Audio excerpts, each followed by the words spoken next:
Good morning, welcome to my YouTube channel. आज हम DV Kushwaha.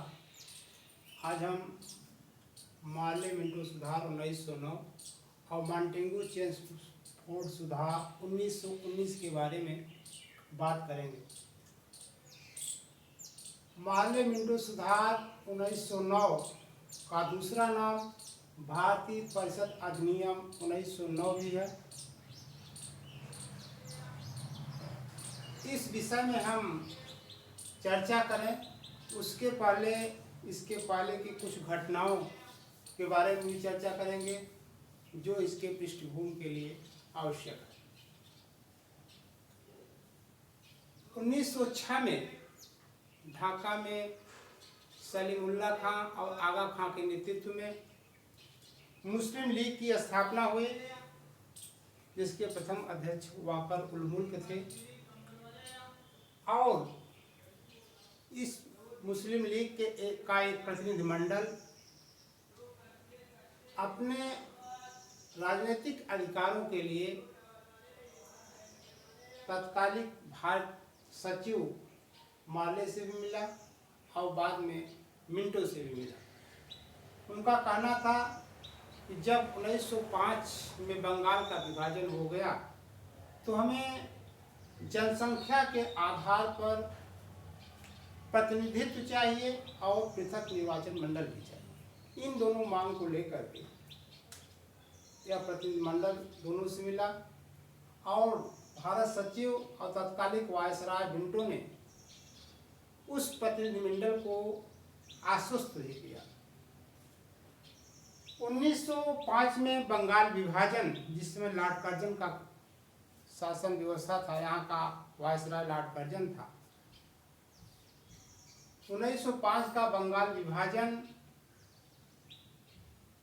एक तरह से भारत में स्वतंत्रता के लिए चल रहे आंदोलन को तितिर-बितिर कर दिया।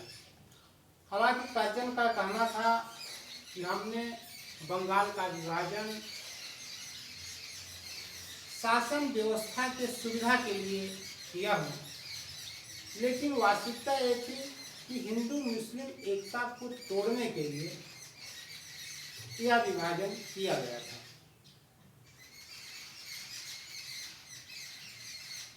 अब आते हैं हम भारतीय परिषद अधिनियम 1909 या मार्ले मिंटो सुधार 1909।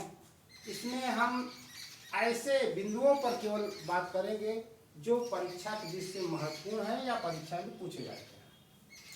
इसका पहला प्रावधान था केंद्रीय परिषद की संख्या 16 से बढ़ाकर 60 कर दी गई, यानी केंद्रीय परिषद की संख्या में वृद्धि की गई। दूसरा महत्वपूर्ण था विधान परिषद के लिए प्रत्यक्ष निर्वाचन।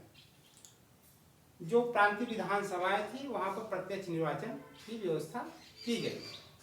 प्रत्यक्ष निर्वाचन के बारे में हमें मोटा मोटा जानकारी प्राप्त होनी चाहिए कि प्रत्यक्ष निर्वाचन होता है जिसको चुना जाए, जिस उम्मीदवार को चुना जाए उसके चुनने में राज्य की जनता की सीधे भागीदारी।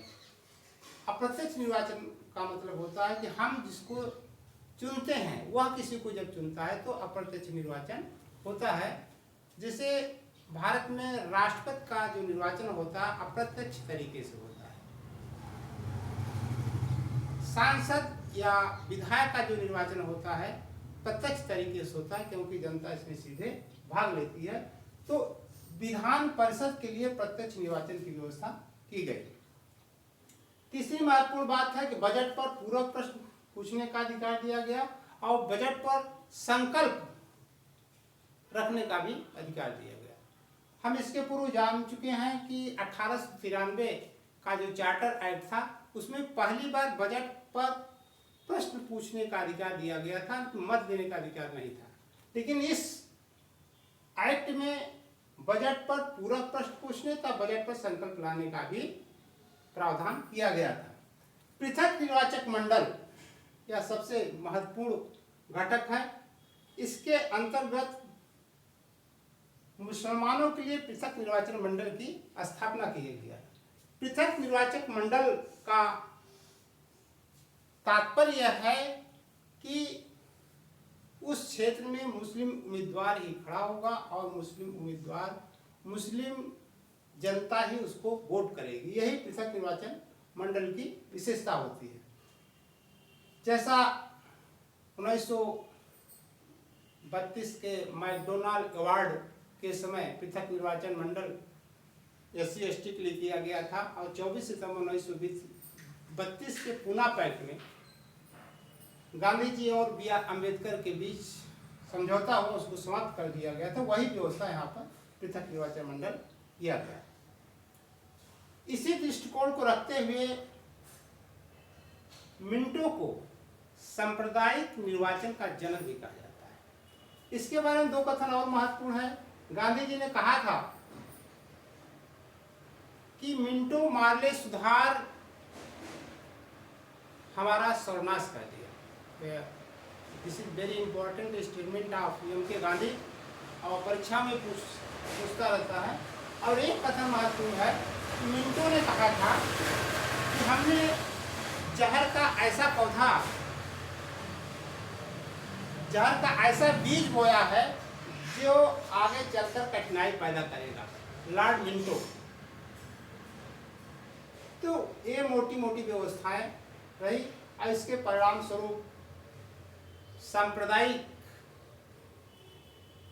भावनाएं भड़की और बहुत सारे स्थिति ऐसी आई कि लोगों के बीच में दूरियां बढ़ती चली गई। लोगों के बीच में हिंदू मुस्लिम के दायरा बढ़ता चला गया। हम आते हैं मॉन्टेग्यू चेम्सफोर्ड सुधार 1919, इसे भारतीय परिषद अधिनियम 1919 भी कहते हैं।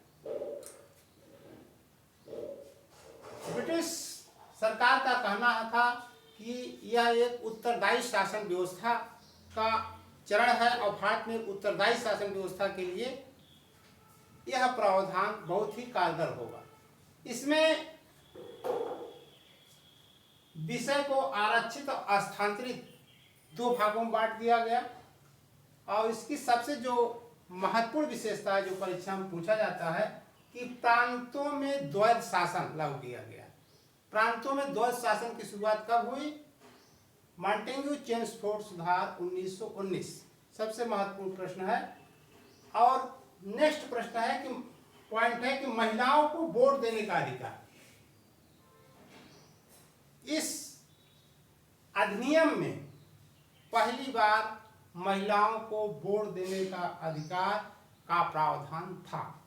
इसके अलावा भारतीय शासन व्यवस्था कैसे चल रही है, प्रत्येक 10 वर्ष पर इसकी समीक्षा किया जाएगा, इसका भी व्यवस्था प्रावधान इसमें किया गया था। धन्यवाद। आगे की कड़ी हम अगले संवैधानिक विकास पर चर्चा करेंगे। अगर हमारे YouTube चैनल पर आप नए हैं तो चैनल को सब्सक्राइब करें, मनोबल बढ़ाएं। Thank you watching for this video.